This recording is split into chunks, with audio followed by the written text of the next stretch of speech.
Okay, we're going to connect a 375A backhoe, and the tractor's a 3039R, 39 horsepower. And one of the problems I had removing the backhoe and installing it was the two lower lift links on the 3-point hitch would not lift the backhoe up high enough to release the mount pins. Then I found out I was low on transmission fluid. Here it's at the top normal here, so I'm okay today. It's been stable. I had busted a hydraulic hose and replaced it. The front end loader and the backhoe seemed to work okay until I tried to remove the backhoe. And then I found out the lift links would not lift the backhoe up high enough to release the mount pins. Ended up I was 1 gallon low on transmission fluid or hydraulic fluid. I topped that off, and now the 3-point hitch will lift the backhoe up and release the pins for either removing or installing. So that problem solved. Made this board, cut this board 5 inches for the clearance on the tractor.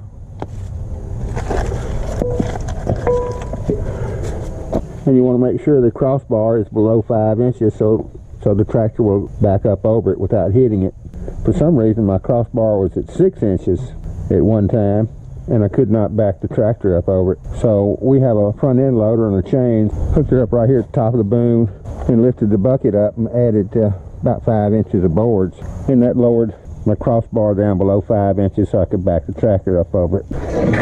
You can also put, if the tractor's got 5 inches clearance, crossbar is 6 inches, so you need an extra inch. So put 2 or 3 inches of boards on each side of the backhoe.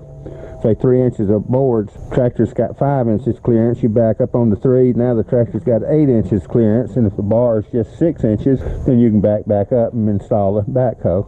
I also found out I can pry the backhoe up and remove my wood supports here and lower it, and if that brings the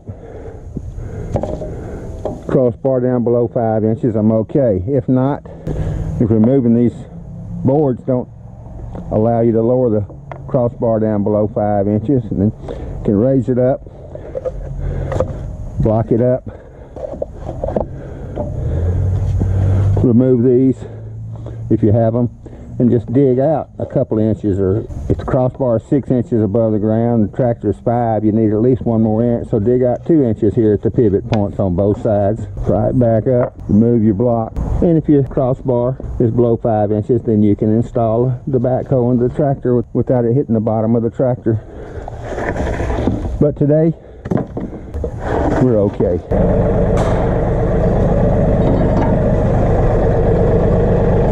Here's the crossbar. I want the tabs out with it hanging down.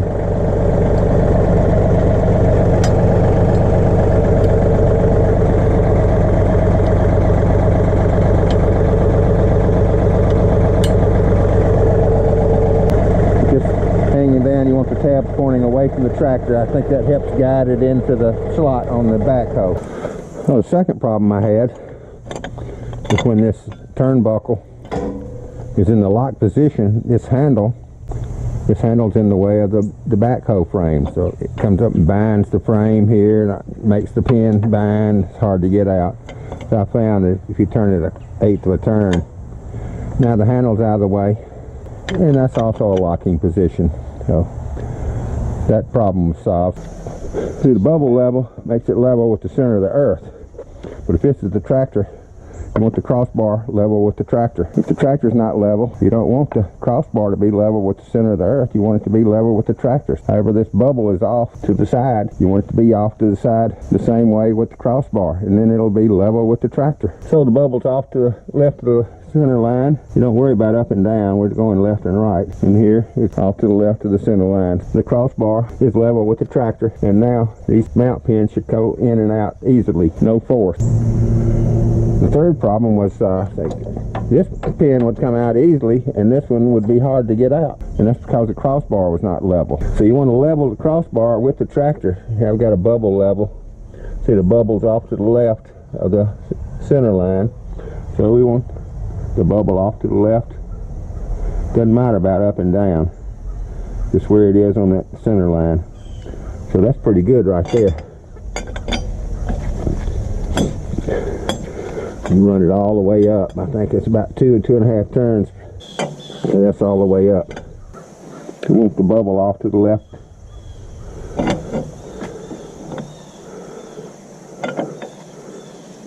That's a half. 1, 1.5, 2, 2.5, about 2.5, between 2 and 2.5. Now the crossbar is level with the tractor. This is one of the problems I had reinstalling the backhoe. I had removed the locking pin and it was in a different hole for different equipment attached to the tractor. And when I hooked it back up, when I was lifting the backhoe up into the slots, the backhoe frame was hitting here because I had the sway links too far to the left. So I have found that using this slot and the next to the last hole works pretty good. And do that on both sides.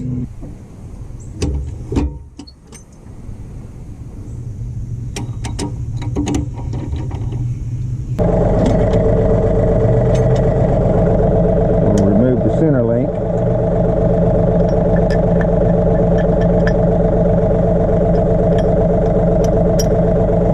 I'm going to raise the rock shaft all the way up so I can get the mount pins out. I store the mount pins here so I'll know where they are rather than leaving them loose over here on the tractor. There's a storage point for the retainer pin. Remove the spring clip. Pull the retainer pin out of both holes and then the mount pin. The storage location for the retainer pin. Move the rock shaft forward. That lowers the 2 lift links on the 3-point hitch. I don't want it all the way down, but I want it close to the ground, above the backhoe frame. Okay, first gear, buckets up, emergency brakes off, and slowly back up. So here's where I want to pull the rock shaft up, get this so I don't scrape the backhoe frame as I'm. The tractor frame should be inside the backhoe, which it is over here, but over here it's hitting. So I need to move the tractor to the left an inch, ½ inch, to the left. Pull forward 6-10 inches and then back up to the left. I turn the wheels hard to the left. Watch back here when I think I'm over an inch, right along there. Now look at the tires, straighten them up. Come on back. This is where it's going to hit. I'm going to pull the rock shaft up a little higher so the crossbar doesn't hit the frame. Starting to line up here.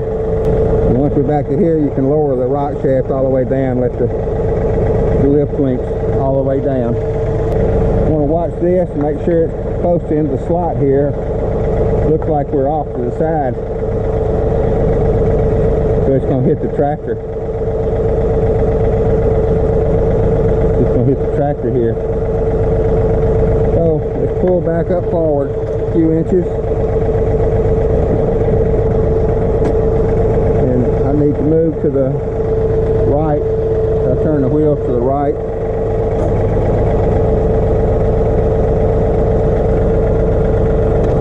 Back up. That's close. Now straighten the wheels back up. And come on back. Make sure my crossbar is still on both sides of the backhoe. That looks good there. Now, this handle here, it's going to get within an inch or so of the frame when it's ready, when it's in place. Okay, now lift the 3-point hitch up a little bit. I like to get out and make sure that the crossbar, this crossbar, it's in the slot. And this one's in the slot. And here's the slot. Crossbar's in the slot here. And here's the slot. And the crossbars in the slot. So we can go on and lift up the backhoe.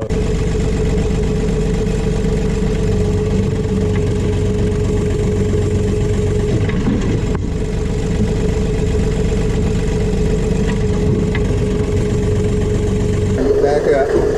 Top shaft. Put it all the way back. Mount pin in. Retainer pin for both holes.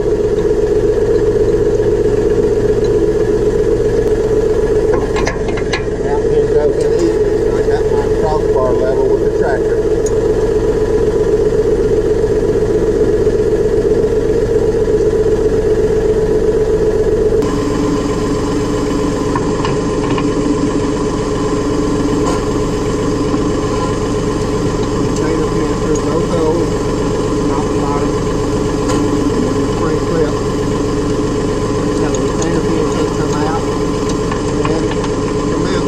Now if the crossbar was level with the tractor, both pins will go in.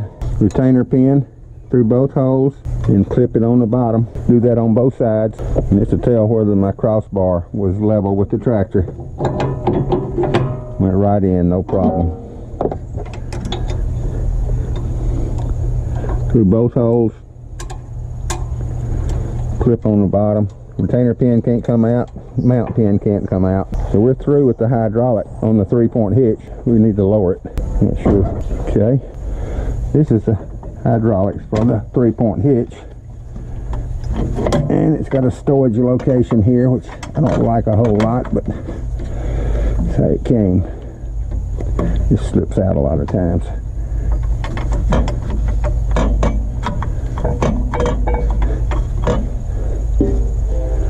Not really sure how to do it. I need to get a rope, I think, and tie it in place. Here's the high pressure hose to the backhoe. And this is the return side from the backhoe. Low pressure side. I hook these together just to keep the dirt out.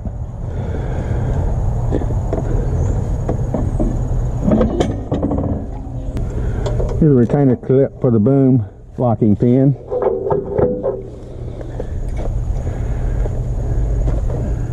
And here's the storage location for the boom locking pin and the retainer clip for the boom locking pin.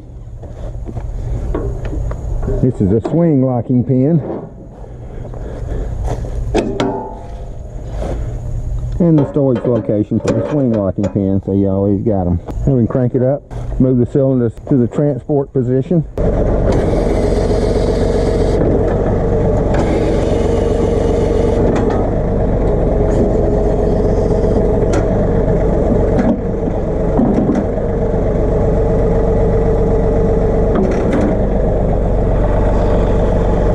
Okay, we're ready to go dig up a stump.